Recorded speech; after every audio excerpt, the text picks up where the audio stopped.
Hey, everybody, this is Steve Larvick. I'm here with the big dog himself, Barry Simon, and he's here because fantasy football season is just around the corner.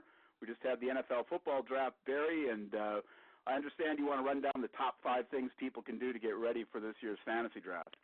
That is correct. I do have some suggestions for people to hopefully help them have an effective draft and hopefully an effective season. And my first point on the 5 things is I strongly suggest that everyone try to watch the preseason games as they're on. And if you can't watch the games, maybe check the stats in the newspapers. And I think this is important, especially Game 3. That is the most important one in my opinion. And Game 2 is fairly important also. Everybody has 4 preseason games. Game 3 is the most important because that's the one where the teams actually play their starting players for the most amount of time. They usually keep them in for 2, sometimes 3 quarters of that game to help them, gel as a unit. And it helps you because you can see what players are getting what amount of playing time, especially rookies. You can see in running back tandems and situations like that which of the players are getting the most amount of carries or who are playing at the highest level and getting the better stats. My second point is I strongly suggest everybody buys a fantasy magazine, but I also suggest that you only really use that as a guide because all of these experts have different opinions. That's all they are. They're just opinions. And you can see on some lists where certain experts have certain players ranked fairly high, and on other lists they're ranked more middle of the road. I saw one list that had Darren McFadden ranked as high as the 18th player overall.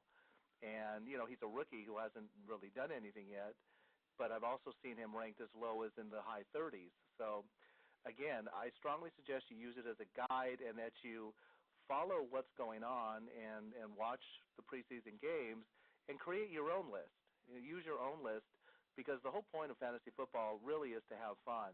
And if you can draft players that you like or are on your favorite team, or if you can, through gut instinct, find sleepers out there that you feel could be a big help to your team, then, it's more fun to draft players like that and hopefully watch them grow as the season goes on. The other point, my third point, is to really do a lot of research on the rookies that are playing and to watch the games to see how much playing time the rookies are getting. And I strongly suggest that simply because, in my opinion, there's at least 3 or 4, possibly more rookies that were picked this year who, in my opinion, will be starting for their team. Just real quick rundown, I know that Matt Ryan will most likely be starting at quarterback for Atlanta, and there are also some running backs, and I'll go through them very quickly. Rashard Mendenhall for the Bears, Chris Johnson for the Titans, Felix Jones for the Cowboys, Darren McFadden for the Raiders, and Kevin Smith for Detroit, and lastly, Jonathan Stewart for Carolina. I think all of these running backs will either be starting or will be getting significant playing time sometime during the season. So I think that you should definitely do the research on the rookies and see what kind of playing time they get during the preseason to try to gauge which ones you might want to put on your roster. The fourth point is to keep current on all preseason injuries. That's self-explanatory as to why that's important, simply because you really don't want to draft a player who's injured who could be out for a long period of time. The only thing that I do say is if you do monitor the preseason injuries, is there are players who may get injured during the preseason who will only be out a few games. And if they're highly ranked players, there are fantasy owners out there who will stay away from injured players. They don't draft them, they stay away from them. And there could be players out there that you could take somewhere in the middle of the draft and just stash them on your bench and wait to see what happens.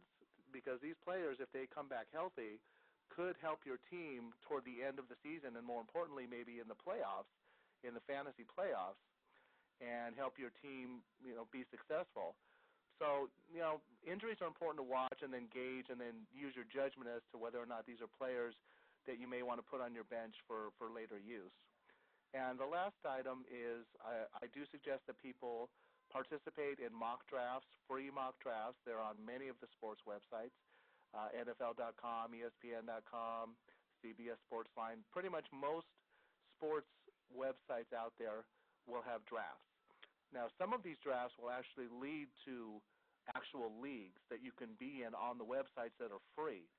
And you can play all year long and do a draft and then play with, with other people on the website and participate in the league and, have fun with that. And it is free, so, you're not losing anything by doing it. And it also, when you do that, it also gives you access to other areas of that website that you can use for more information. And also, they also have websites, especially I think ESPN.com and NFL.com, that will do free mock drafts that don't really lead to anything. It's just you with 9 or 10 or 11 other guys. You go in and you do a mock draft, and then once it's over, it's done. It doesn't lead to a league. So you just do the draft to look at trends. That's really what you're doing with the draft, is you want to see who's being taken where and what trends are developing in some of these drafts to help you know where you may need to take certain players that you're targeting.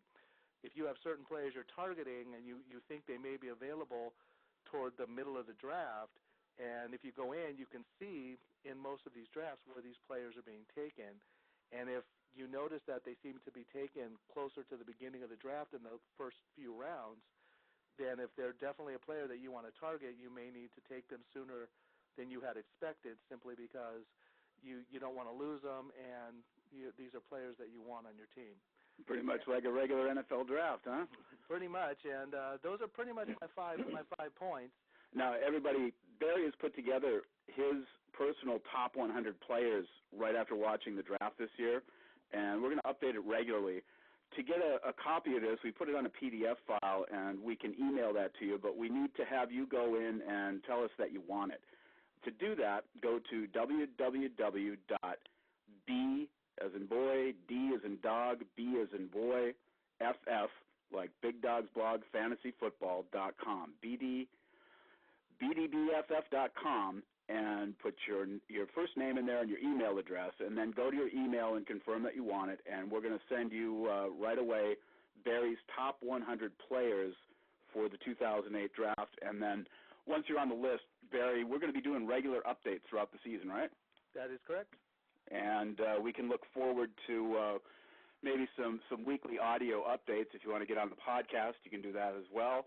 And we don't spam anybody, guys, so you don't have to worry about giving us your email address. It's just for us. Nobody else is going to get it. Barry, thank you very much. You're welcome. I look forward to